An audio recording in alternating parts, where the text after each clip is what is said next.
Champions. आज मैं आपसे एक पर्सनल स्टोरी शेयर करना चाहती हूँ।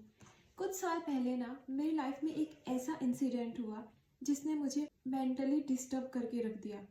और वो मोमेंट तो चला गया, लेकिन उसकी मेमोरी ने मुझे इतना परेशान करके रख दिया कि जितना ज़्यादा मैं उस मेमोरी से पीछा छुड़ाने की कोशिश करती थी, उतना ज़्यादा वो मेमोरी मुझे परेशान कर रही थी, मुझे पेन दे रही थी। मुझे कुछ ना इंटरेस्टिंग चीज़ों के बारे में पता चला कि हमारा माइंड एक कंप्यूटर की तरह वर्क करता है। यानी कि जिस तरह से कंप्यूटर से हम कुछ भी फालतू की फाइल्स को डिलीट करके उसमें नई फाइल्स को इंसर्ट कर सकते हैं, उसी तरह से हमारा माइंड भी वर्क करता है, जिसमें से हम अपनी पास्ट की बैड मेमोरीज को हटाकर अपने नए फ्यूचर को डिज़ाइन कर सकते हैं, बिल्कुल अपने अकॉर्डिंग जैसे हम चाहें। जब मुझे ये चीज़ें पता चली ना, तो मैं बहुत क्यूरियस थी। तो मैंने सोचा कि एक ट्राई तो बनता है। अपनी बैड मेमोरी को एक टीवी स्क्रीन पर एक मूवी के जैसे चलते हुए देखा, और सबसे अच्छी बात यह है कि उसका कंट्रोल पूरी तरह से मेरे हाथ में था।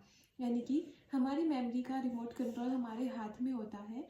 उस मेमोरी के साउंड को म्यूट किया, जो पिक्चर्स मुझे दिख रही थी उनको मैंने फेड किया, और इस तरह से कुछ 2-4 चीज़ें करके सिर्फ कुछ ही मिनटों में मेरे इतनी टाइम की जो बुरी मेमोरी थी, जिसने मुझे इतना परेशान कर रखा था, उनके जो नेगेटिव इमोशंस थे वो पूरी तरह से फेड हो गए।